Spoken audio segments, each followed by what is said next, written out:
कहानी की शुरुआत होती है और हमें 5,000 साल पहले की कहानी दिखाई जाती है, जिसमें हमें एक बहुत बड़ी सेना को दिखाया जाता है, जिसका राजा होता है ये बिच्छू राजा, जो पूरी दुनिया पर राज करना चाहता था। यहाँ पर दो सेनाओं के बीच काफी भीषण युद्ध होता है, लेकिन बिच्छू राजा की सेना युद्ध हार जाती है। इस तपती धूप वाली रेगिस्तान में लगभग इसके सारे सिपाही मारे जाते हैं, सिर्फ ये अकेला ही बचता है। अब बिच्छू राजा भी मरने के कगार पर आ गया था, लेकिन मरने से पहले ये शैतान से एक सौदा करता है कि अगर शैतान इसकी जान बख्श दे और पूरी दुनिया पर फतेह हासिल करवा दे तो ये शैतान के लिए एक सोने का पिरामिड बनवाएगा।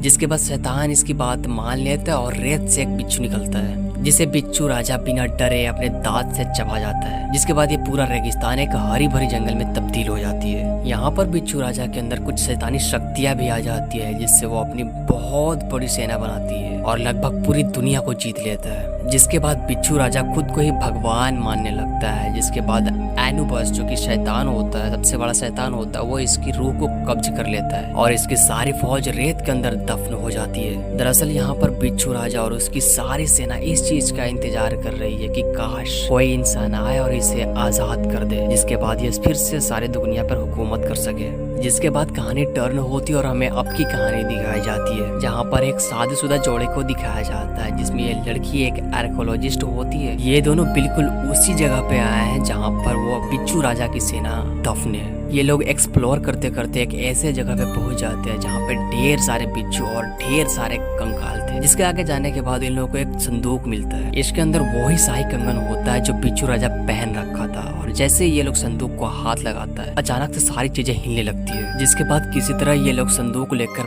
वहाँ से भाग आते हैं। इसके बाद हमें कहानी दिखाई जाती है एक ऐसे जगह की जिसे मुर्दों का नगरी कहा जाता है। दरअसल यहाँ पर एक मम्मी को ढूंढने के लिए खुदाई चल रही थी, जिसका नाम हिमोटिव होता है। खुदाई के दौरान मिट्टी अचानक से ऊपर उठने लगता है, जिसके थोड़े ही दायरे बाद अंदर से ढेर सारे कीड़े निकलते हैं। दरअसल ये कीड़े मांस खाने वाले होते हैं, जो इंसानों के अंदर घुसकर उसे खोखला कर देती है, बिल्कुल इस तरह।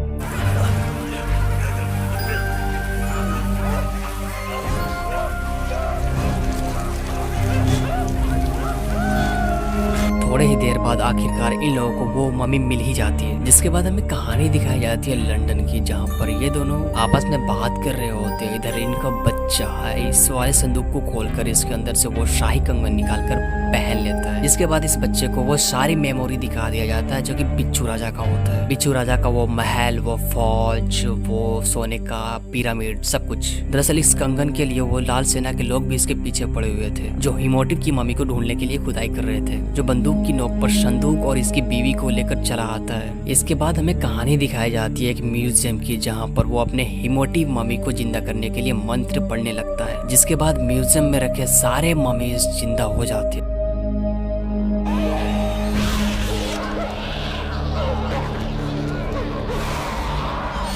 इनका हिमोटिव मम्मी भी जिंदा हो जाता है, जो बहुत ही ज्यादा डेंजर दिखाई देता है।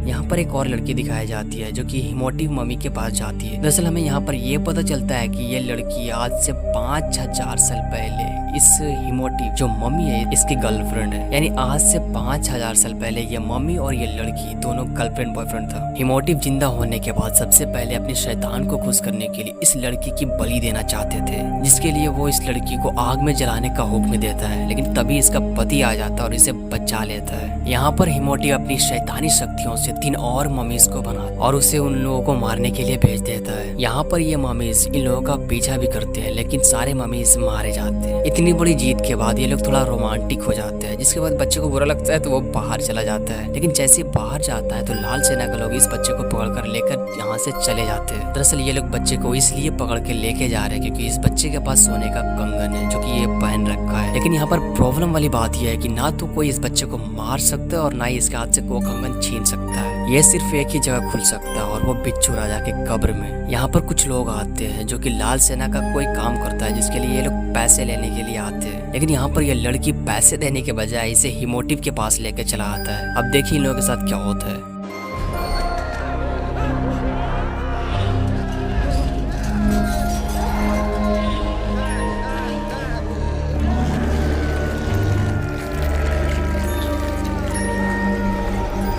यहाँ पर हिमोटिव इन लोगों को मार कर इनका जिस्म खुद ले लेता है। तभी ट्रेन अचानक से रुक जाती है। तभी हमें ट्रेन के बाहर एक बच्चे को भागता हुआ दिखाया जाता है। दरअसल ये वही बच्चा होता है जिसके पास वो साई कंगन होता है। लेकिन थोड़ी ही देर बाद हिमोटिव इसे पकड़ लेता है, जिसके कुछ देर बाद इसके मम्मी पापा भी यहाँ आ जाते हैं, लेकिन इनका बच्चा यहाँ पर नहीं होता है, लेकिन अब आपके लिए कुछ निशान छोड़ के चला जाता है। दरअसल ये बच्चा बहुत तेज होता है और इसके अंदर बिच्छू राजा की सारी मेमोरीज भी आ गई है वो कंगन पहनने की वजह से, जिससे इसे हर मकबरे का डिजाइन पता है। जब ये बच्चा और हिमोटिव और उसकी सारी सेना एक और जगह पर रुकती है तो बच्चा फिर से अपने माँ बाप के लिए कुछ निशान बना रहा होता है, लेकिन इस बार पकड़ा जाता है और ये आदमी इस बच्चे को मारने लगता है, लेकिन हिमोटिव इसको मना करता है क्योंकि वो जानता है इसके पास साई कंगन है। यहाँ पर हिमोटिव अपनी शक्तियों से नदी का सारा पानी आसमान के ऊपर उछालता है और जोर से पीछे की ओर धकेलता है। दरअसल इस बच्चे का माँ बाप इस नदी के उस छोर से इधर ही आ रहे होते हैं और इस तरफ ये लोग तेज रफ्तार में आ रहे हैं पानी की आहट को सुन लेता है। यहाँ पर हिमोटिव इसे मारने की बहुत कोशिश करता है, लेकिन किसी तरह ये लोग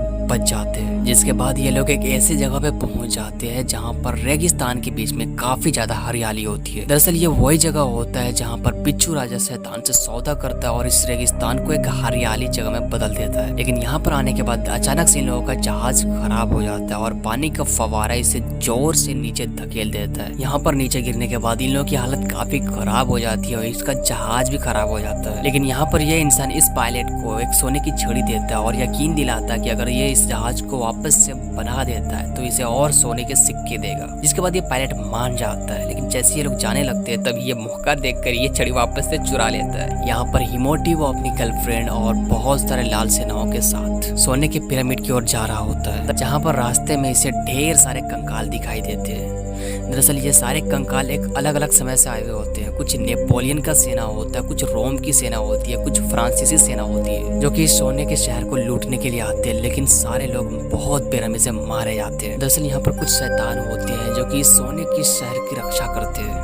यहाँ पर लाल सेना के एक आदमी को दीवार पर एक अजीब सा क्रिएचर दिखता है जिसे वो देखने के लिए थोड़ा नजदीक जाता है। धीरे धीरे थोड़ा और नजदीक जाता है और जैसे ही बहुत नजदीक आ जाता तभी वो क्रिएचर अचानक से बाहर निकल आता है। दरअसल ये वही शैतान होता है जो इस सोने की पिरामिड की रक्षा कर रहा होता है और ये अकेला नहीं होता, यहाँ पर इससे जैसे ढेर सारे होते हैं और ये शैतान काफी तेजी से लाल सेना वालों को मारने लगता है, लेकिन ये एनिमल्स का कुछ नहीं बिगाड़ पाते। यहाँ पर बहुत अफरा तफरी मच जाती है, ये लोग बहुत ज्यादा डरने लगते हैं, जिसका फायदा उठाकर ये इंसान अपने बच्चे को बचा लेता है। यहाँ पर आने के बाद ये बच्चा बताता है कि अगर ये सूरज उगने से पहले पिरामिड के अंदर नहीं गया तो ये मारा जाएगा। दरअसल यहाँ पर यह बच्चा सूरज उगने से पहले पिरामिड के अंदर नहीं जाता है तो इसका कंगन इसके हाथ से नहीं उतरने वाला और एनुबस शैतान इसकी आत्मा को कैद कर लेगा और ये बच्चा श्रापित हो जाएगा। लेकिन इस बच्चे का पिता सूरज का किरण इस बच्चे के ऊपर पड़ने से पहले पिरामिड के अंदर इसे लेकर आ जाता है, जिसके बाद ऑटोमेटिक इसके हाथ से वो ब्रेसलेट खुल जाता है जिसे वो दूर फेंक देता है। ये दोनों चैन की सांस ले ही रहे होते हैं कि उधर हिमोटिव और उसकी गर्लफ्रेंड आते हैं और इस लड़की को मार देता है और इस बंदे को भी उठा के दूर फेंक देता है, जिसके बाद ये लड़की मर जाती है। यहाँ पर लाल सेना के लीडर को वो कंगन मिल जाता है जिसे वो लेकर बिच्छू राजा के कब्र के पास जाने लगता है। यहाँ पर भी वही ढेर सारे कीड़े होते हैं जो कि मांस खाते हैं, लेकिन यहाँ पर बिच्छू राजा के वो शाही कंगन की वजह से ये लोग रास्ते से हट जाते हैं और फाइनली ये इंसान बिच्छू राजा के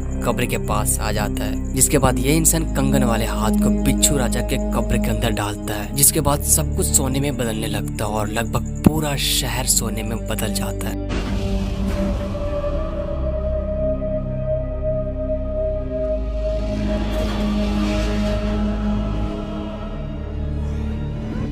जिसके बाद ये आदमी गुस्से में हिमोटिव को मारने आ जाता है, जिसे देखकर वो लाल सेना का लीडर कहता है कि मैंने यहाँ पर बिच्छू राजा को आजाद कर दिया और बिच्छू राजा की सारी सेना को मैं अपने बस में कर लूंगा और दुनिया पर राज करूंगा। जिसके बाद इस आदमी को अचानक से अपने हाथ में दर्द होने लगता है और बहुत ही ज्यादा दर्द होता है और जैसे ये आदमी कब्र के अंदर से अपने हाथ को बाहर निकालता है तो देखो इसका हाथ कैसा होता है। यहाँ पर हिमोटिव बिच्छू राजा को बुलाने के लिए घंटी बजा रहा होता है, तभी ये इंसान वहाँ पे आ जाता है अपनी बीवी का बदला लेने हिमोटिव से और इनके बीच काफी तेज फाइट भी होती है। दरअसल ये लोग यहाँ पर किसी खास कारण के लिए एक दूसरे के साथ लड़ाई कर रहे थे। यहाँ पर हिमोटिव चाहता है कि वो बिच्छू राजा को मार के उसकी सारी सेना और उसकी सारी शक्ति वो अपने बस में कर ले और पूरी दुनिया पर राज कर ले। लेकिन ये इंसान सोच रहा होता है कि अगर ये बिच्छू राजा को मार देता है तो ये इस तरह की सारी शैतानी शक्तियों को वो हमेशा हमेशा के लिए बंद कर देगा। ये लोग आपस में लड़ी रहे होते हैं, तभी एक जोर का आवाज होता है और पीछे वाला दरवाजा खुलने लगता है। दरअसल इस दरवाजे के पीछे ही होता है वो महान बिच्छू राजा।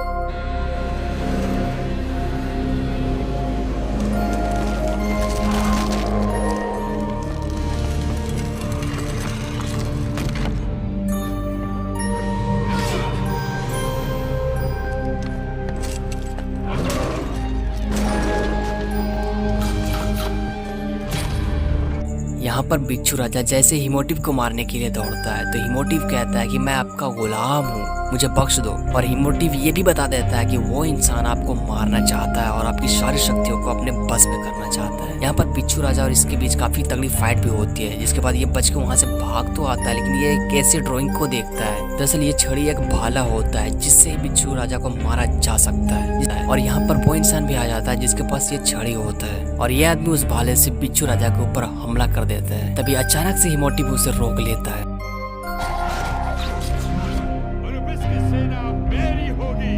जिसके बाद हिमोटिव इस भाले से बिच्छू राजा को दे मारता है, लेकिन इस बार ये आदमी भाले को रोक लेता है। जिसके बाद जैसे बिच्छू राजा इस आदमी को मारने के लिए दौड़ता है तो अचानक से ये आदमी भाला बिच्छू राजा को दे मारता है। जिसके बाद बिच्छू राजा की सारी सेना और एनुबस की सारी शैतानी शक्तियां यहाँ से गायब हो जाती है। गाइस, वीडियो बनाने में बहुत ज्यादा मेहनत लगती है यार, तो प्लीज अपना छोटा वॉइस समझ के चैनल को सब्सक्राइब कर देना मेरे भाई।